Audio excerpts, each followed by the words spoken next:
Hey, it's Dr. Jack, and I'm reading Chapter 4 of The Marvelous Land of Oz.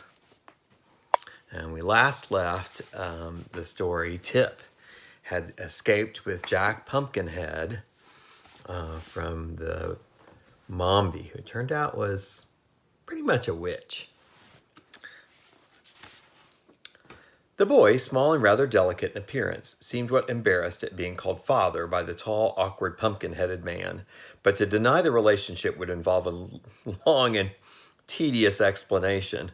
So he changed the subject by asking abruptly, "Are you tired?" "Of course not," replied the other, "but," he continued after a pause, "it is quite certain I shall wear out my wooden joints if I keep on walking."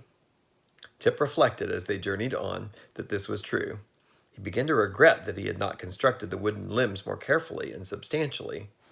Yet how could he have ever guessed that the man he had made merely to scare old Mombi with would be brought to life by means of a magical powder contained in an old pepper box? So he ceased to reproach himself and began to think how he might yet remedy the deficiencies of Jack's weak joints.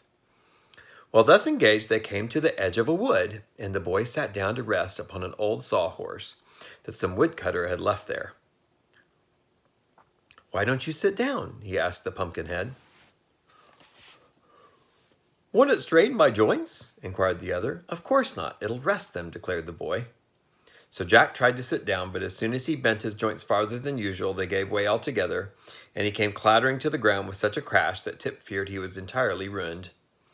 He rushed to the man, lifted him to his feet, straightened his arms and legs, and felt of his head to see if by chance it had become cracked. But Jack seemed to be in pretty good shape.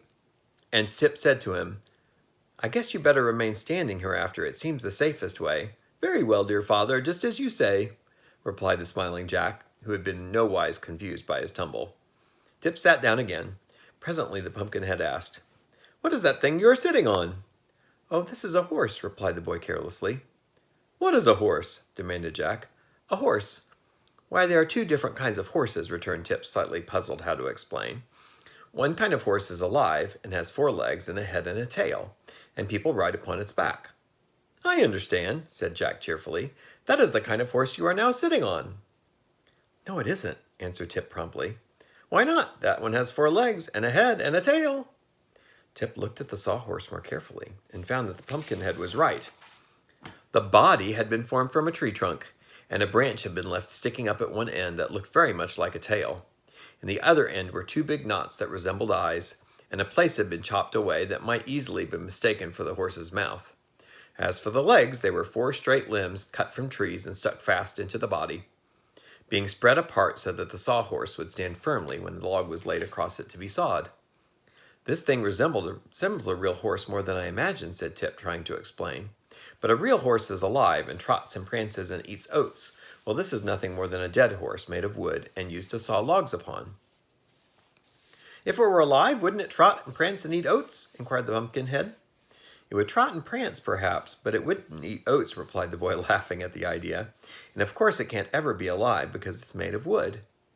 "So am I," answered the man. Tip looked at him in surprise. "Why, so you are," he exclaimed, "and the magic powder that brought you to life is here in my pocket." He brought out the pepper box and eyed it curiously. "I wonder," said he musingly, "if it would bring the sawhorse to life."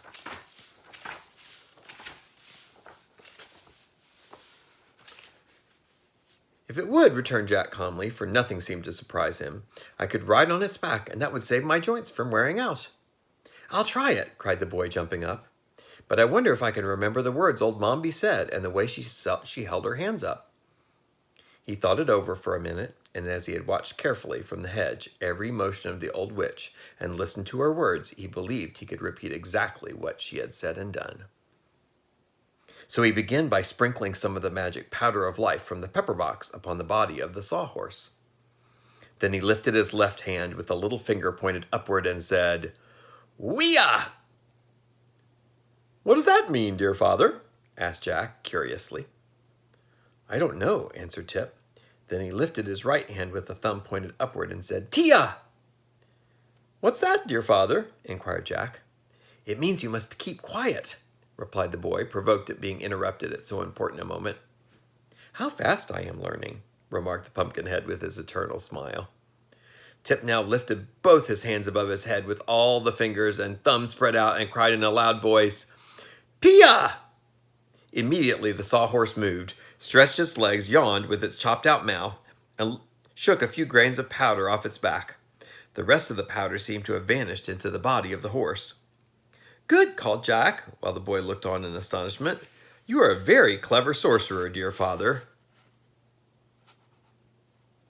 It's actually the end of the chapter, and the next chapter is long, so I'm going to stop right there. And I guess we just got a taste of the Marvelous Land of Oz tonight.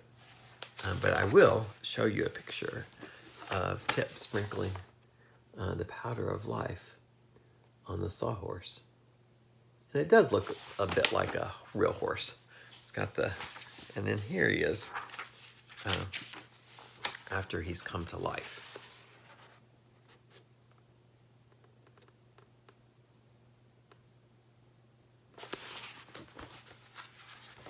I wonder how he's going to respond to that. We'll find out tomorrow. I'll see you then.